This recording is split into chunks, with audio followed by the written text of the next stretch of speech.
Welcome back. We've got another SAR gun. This is a SAR USA, a relatively new one, the SAR9 C, as in compact. Tabletop review and field strip coming up next on GBGuns. As I get into this case, gotta let you know that I came across this pistol because I wrote a magazine article on it. That magazine should be hitting newsstands about the time this video is out, maybe a little sooner, maybe a little bit later. Look in the video description for a link as to where you can find that.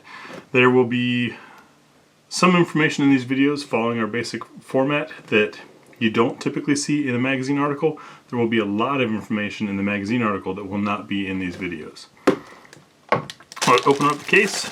We've got our manual, a decal, federally mandated lock, all branded, the pistol, a second magazine, 2 different back straps, 4 more side panels, cleaning rod, and a nice soft bore brush. Going into the manual, you know, I value manuals because I think they give us a window into the company and possibly the product. That being, the better written a manual is, the more the company wants you to understand and know how to use the gun. Which likely means they have more pride in the gun, and also probably it's a better gun. So we've got nice large font, very clear photos, and renderings that feature some colorizations added to it to emphasize special spots. If you're curious about specs, I'll hold still. You can pause here and read through it. Otherwise, not going to waste time giving you information that's available elsewhere. Overall, the manual is very nicely written, and there's another example of those renderings that makes what's going on very clear. Sometimes you don't always get that with photos. So, nicely done manual. Get this out of the way, and we'll take a look at the gun. Unfortunately, I cannot show you the back straps, the changes that they make, nor the side panels, 2 per side, giving you quite a few options for grip using the included tool, which is a very nice touch, because YouTube thinks that is modifying the gun or gunsmithing, despite the fact that it was just in the manual. Another thing for our YouTube moderators, I will perform a field strip of this gun. That is basic end user level maintenance done for safety and to make sure the firearm is in good working condition. That was in the manual which I showed. You're welcome to rewind and see it. Back to the viewers. We've got 2 15-round mags included. Very nicely done. I just checked my giant box of mags to see if there was anything compatible with this, and I did not have any. The cuts for the mag catch, you notice it's on both sides. That's because we've got a reversible magazine release. Is a little bit higher than on other guns. One of them has this plastic foreplate, and the other has a hefty, beefy steel foreplate, which I gotta say, since I've already shot this gun, did it for the magazine article, I like this magazine. That extra weight holding down here, kind of as a center of gravity, really adds to a sense of sturdiness and good solid feel with the gun. Speaking of weight and sturdiness, I'm sure a few of you have already looked at this and said, oh, it's a Turkish Glock clone. No, it's not. So clear there. Something very different about this, much more advanced than the Glock. Smart guys will recognize it right there. That's right, this is a chassis gun. It's got a steel chassis inside that we'll take a look at soon. That helps with rigidity and firming up the trigger and the action, making the gun last longer because the pins holding things together cannot wallow out the polymer as easily when they're in a steel chassis. So just showed clear. We'll do our walk around the gun. Coming up front, we've got that kind of bowl cut to make holstering easier. Beefy recoil assembly you see there. A single slot for lights or accessories, and some serrations up front. Now you might notice I'm putting a lot of force on this thing. It's got a very stiff, very solid lockup and a very stiff recoil assembly. That's because, as you'll learn in the magazine article, this was designed as a combat gun based around 124 grain NATO loads.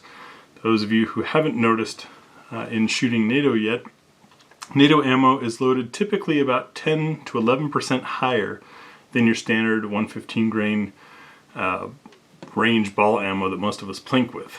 That's higher pressure. In fact, 10% higher is kind of around what we Americans like to consider plus P. So consider this gun built for plus P, though it's not marketed as such and not labeled as such. It's built for the higher NATO pressures. We've got plenty of texturing on the front of the trigger guard for those who like to do the grip forward. You can see the trigger is a smooth shoe with the safety in the middle, and that red triangle there that lets you know when the gun is armed. See where this to be tripped. It hangs back, you don't see any red.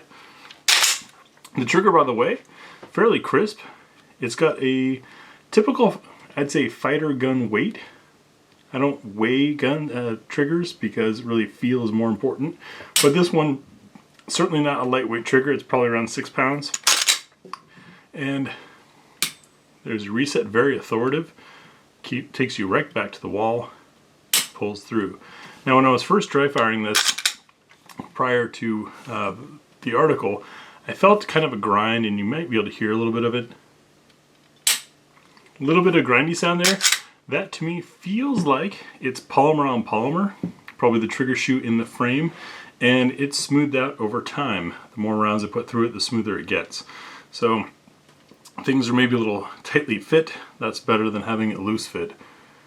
You can see we've got a nice high undercut of the trigger guard here, letting you get middle finger, regardless how big it is, into that groove. The finger grooves are suggestive, not locking in per se, which I appreciate because very rarely do my fingers fit on there entirely.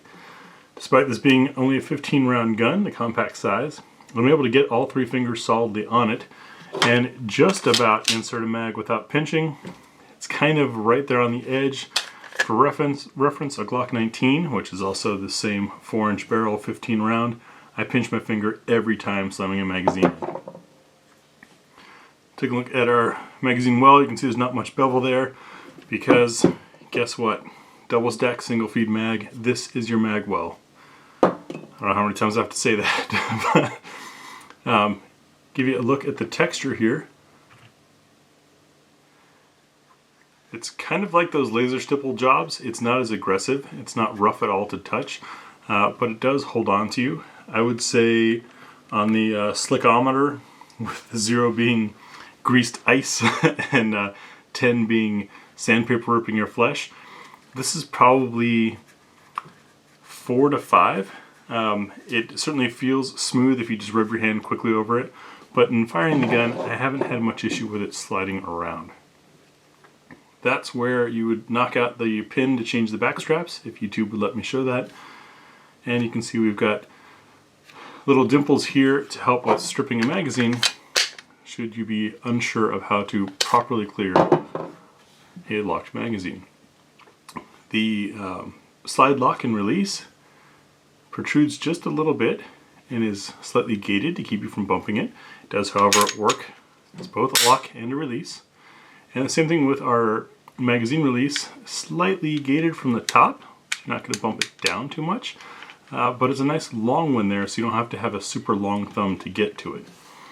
A note on changing the back straps is since it stops here, none of the different back straps particularly change your reach to the trigger or the controls, since this area remains the same.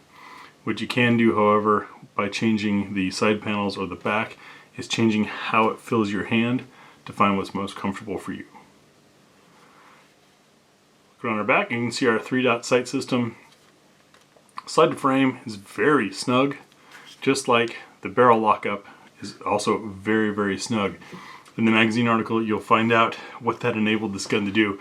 It's pretty cool. Coming around the other side, we can see reversible magazine release and no left-hander controls. Next, we'll field strip the SAR9 C and take a look inside the gun. Field stripping the SAR9 C is straightforward and very familiar to those who know most modern pistols. We're going to check clear, release our striker, and then you're going to pull down on these 2 nice and large textured takedown tabs on either side. Bring the slide back just a little bit, forward about that far, and the slide comes right off the top. You don't have to slide all the way forward. It's kind of nice. I apologize for the dirt in here. Like I said, I have shot this thing before, It's was shot for the magazine article testing, and you can see we've got a nice steel chassis going all the way around in there, keeping everything rigid and supported, and also adding a couple ounces of weight. This is a few ounces heavier than a Glock 19, but that weight also makes it a much smoother shooting gun. And when you consider this was designed around NATO ammunition, of course you're going to want a little bit of extra weight to help with the recoil control. To get to our barrel, pull down, out, and up. On our captured recoil spring, you can see it's a dual system steel rod. Tap the barrel down to bring it out. And now we can take a look inside of our slide. Very, very clean machining. A little bit of chatter there from the barrel, just from shooting, that's normal. But nicely done, and it also has some decent heft to it. For our barrel, we will, let me clean this out real quick, and then we'll do our chamber support check. Chamber support check, as always, using our Nosler match ammunition. One of the most consistent loads I've tested in my years of doing this. What we're looking for is we want to hear the clunk or plunk of this dropping nicely into the chamber, and then we're going to see how much of the brass is supported by the steel. This is important. That sounded good. If you're one to use, oh, it's a little snug. Oh, maybe that was just the oil from cleaning. Yep, it's falling right in now. If you want to use reloads, aluminum, or anything where the case strength is in question, should the case rupture, anything that's not supported is where that blast is going to go. That's code talk for to keep your gun from blowing up in your hand. So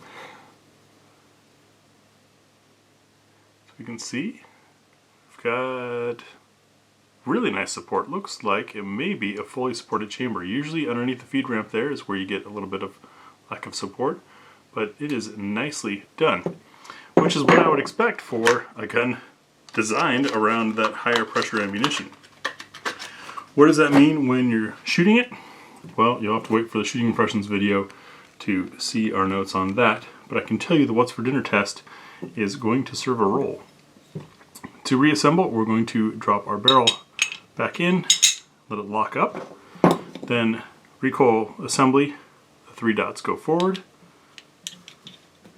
push down and rest it on the ledge there, and then put it back on our slide by just pulling it all the way down through. Quick functions check. Everything is good to go. So it's a nice little pistol. I was really surprised, I gotta say, when I first saw the full sizes come out. Geez, what was that, a year or two ago maybe? Feels like anyways. It looked like it was just another Glock clone, if you will. But it's not at all, and actually shoots rather nicely. At our publisher's event is where I first got to shoot this and picked it up and found it quite controllable for its size. As you know, I tend to be a larger gun fan. I like to have my whole hand on it. I like long sight radius, and I like more energy out of the barrel from long barrels. But at 4-inch barrel, 15 round capacity, this is the Goldilocks size that is so popular in America. When we get it out to the range, you'll see, of course, our cold shot impressions. Maybe not entirely fair for me since I have already reviewed this completely. Then full magazine +1 test. The What's for Dinner test, show you what it will and won't run with and how those rounds perform. A sights and true control test on the spinner. An accuracy group from both myself and Ms. Tia. And then our closing thoughts, having spent the day with the SAR9 C. Really curious what you guys think about these. I know the SAR9 family has been out for a while, so I'm sure some of you already have some opinions or experiences with them. Let us know down in the comment section and let's start a discussion. Thanks for watching.